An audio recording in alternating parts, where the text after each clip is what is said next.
कन्नड तालुक्यातील रामनगर येथील प्रकल्पग्रस्तांच्या पुनर्वसनाचा प्रश्न पुन्हा एकदा ऐरणीवर आला आहे. अनेक वर्षापासून रखडलेल्या पुनर्वसनाच्या मागणीसाठी उपसरपंच कारभारी खुर्दे यांनी ग्रामस्थांसह थेट जलसमाधी आंदोलन सुरू केल्यानं परिसरात मोठी खळबळ उडाली आहे.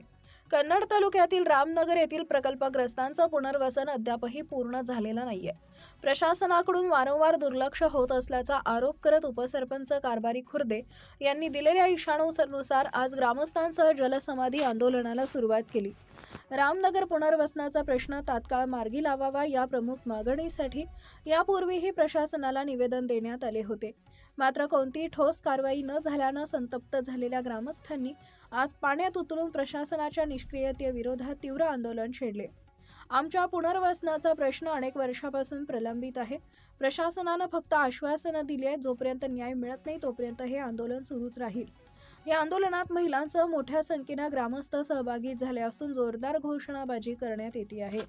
पुनर्वसनाचा प्रश्न तत्काळ सोडवावा, अन्यथा आंदोलन अधिक तीव्र करण्याचा इशाराही ग्रामस्थांनी दिलाय.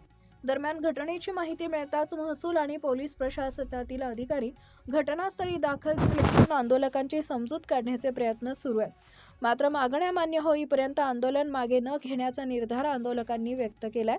रामनगर पुनर्वसनाचा प्रश्न आता गंभीर वळणावर आलाय.